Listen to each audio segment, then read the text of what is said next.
नमस्कार दोस्तों, आपका स्वागत है हमारे YouTube चैनल GRV न्यूज़ में। जैसा कि आप सभी लोग जानते हैं कि इस चैनल पर देश दुनिया की 10 बड़ी और महत्वपूर्ण खबरों की अपडेट सबसे पहले आती है।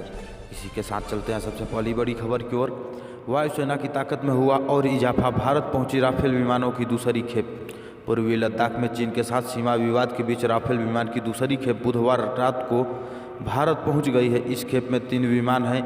ये तीनों विमान फ्रांस से सीधे भारत आए हैं और पिछले खेप की तरह कहीं भी बीच में लैंडिंग नहीं की। फ्रांस से तीनों राफेल विमान गुजरात के जामनगर एयरबेस पर लाए गए हैं। भारतीय वायुसेना के अधिकारी ने जानकारी देते हुए कहा, दूसरी खेप में 3 राफेल विमान भारत पहुंच गए हैं। इस घटनाक्रम से परिचित अधिकारियों ने बताया था कि एयरफोर्स अंबाला में अपना पहला राफेल स्क्वाड्रन बनने की तैयारी कर रहा है। इसी के साथ चलते हैं अगले समाचार की ओर। पिनाका रॉकेट सिस्टम के नए वर्जन का भारत ने किया परीक्षण। सीमा पर चीन को मिला करारा जवाब। LAC पर चीन के साथ तनातनी के बीच भारत लगातार अपनी मिसाइलों और रॉकेटों का परीक्षण कर रहा है। पिछले 2 महीनों के अंदर ऐसे कई सफल परीक्षण किए जा चुके हैं। अब भारत ने पिनाका रॉकेट सिस्टम के उन्नत संस्करण का बुधवार को सफलतापूर्वक परीक्षण किया है। इस सिस्टम को defence research and development organisation DRDO ने स्वदेशी रूप से तैयार किया है। इसका परीक्षण उड़ीसा तट पर चांदीपुर में इंटीग्रेटेड टेस्ट रेंज से किया गया।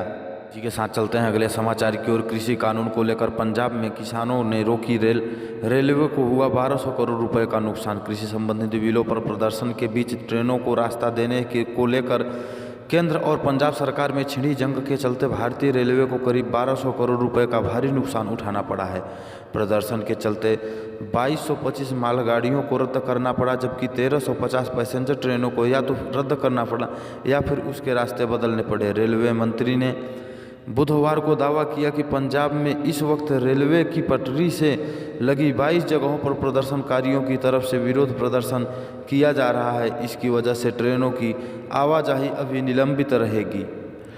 इसी के साथ चलते हैं अगले समाचार की ओर। दिल्ली हाईकोर्ट ने बगैर राशन कार्ड के अनाज नहीं देने पर आम सरकार को भेजा नोटिस। बगैर राशन कार्ड के लोगों को अनाज नहीं दिए जाने पर दिल्ली हाईकोर्ट ने बुधवार को अरविंद केजरीवाल सरकार और दिल्ली विधिक सेवा प्राधिकरण DLSA को नोटिस जारी कर जवाब मांगा है। कोर्ट ने सरकार और विधिक सेवा प्राधिकरण को इस मामले में स्पष्ट जवाब देने को कहा है। कोरोना महामारी के मद्देनजर लॉकडाउन के दौरान सरकार ने बगैर राशन कार्ड धारकों को भी राशन मुहैया कराया था, लेकिन अब राशन देना बंद क्यों कर दिया। के साथ जान लेते हैं अगली खबर। विमान कंपनियां कोविड-19 की पूर्व क्षमता के 60% यात्रियों के साथ उड़ानें भर सकती हैं।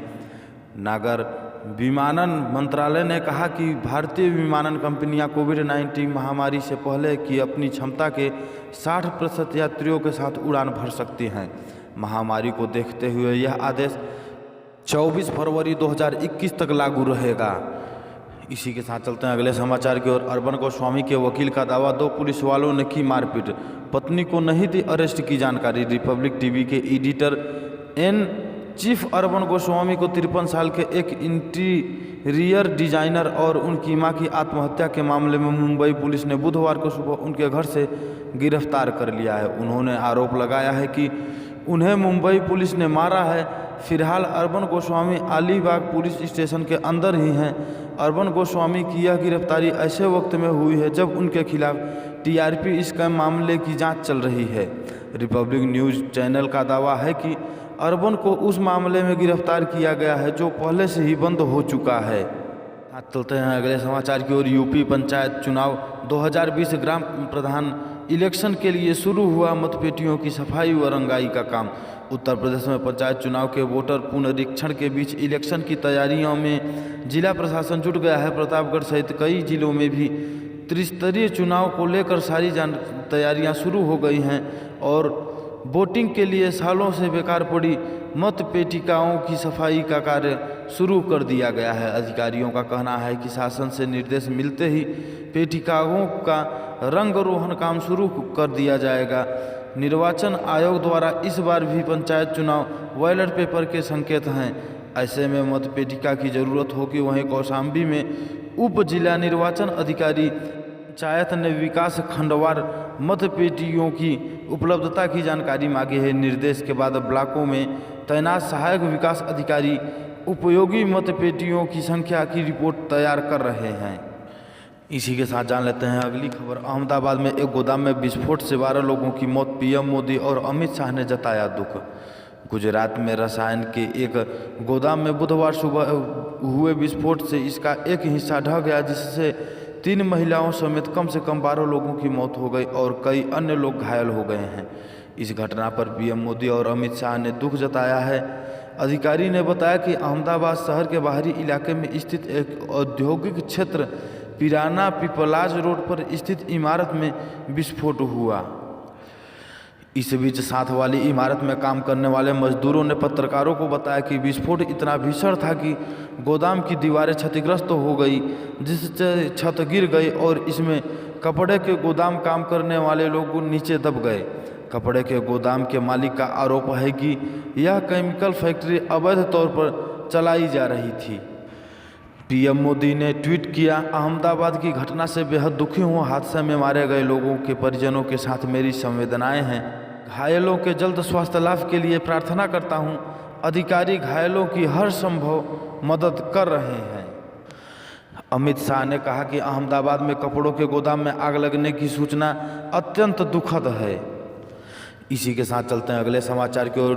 पेट्रोल डीजल से पहले जीएसटी के दायरे में आ सकता है गैस और एटीएफ, व्यापक बदलाव की तैयारी में सरकार पेट्रोल और डीजल से पहले प्राकृतिक गैस एवं विमान ईंधन एटीएफ को जीएसटी के दायरे में ला सकती है। इस बात की संभावना इसलिए भी बढ़ गई है क्योंकि राज्य के साथ जीएसटी क्षतिपूर्ति का मसला सुलझाने के बाद सरकार जीएसटी की व्यवस्था में व्यापक बदलाव की तैयारी कर रही है। सूत्रों का कहना है कि सरकार जीएसटी के दूसरे चरण में दरों को कम और जीएसटी से छूट वाली वस्तुओं भी सीमित रखना चाहती है। सूत्रों के मुताबिक जीएसटी काउंसिल की आगामी बैठक में दरों में बदलाव के साथ साथ कम से कम 2 पेट्रोलियम उत्पादों, प्राकृतिक गैस एवं एटीएफ को इसके दायरे में लाने पर भी चर्चा हो सकती है। पेट्रोल डीजल को जीएसटी के दायरे में लाने का फैसला जून 2022 तक के लिए टाला जा सकता है। इसी के साथ चलते हैं अगले समाचार की ओर। देश की तीनों सेनाओं में सेवानिवृत्ति और पेंशन को लेकर हो सकते हैं बड़े बदलाव, चर्चा में जारी। भारत सरकार देश की तीनों सेनाओं के अधिकारियों से संबंधित 2 महत्वपूर्ण प्रस्तावों पर विचार कर रही है।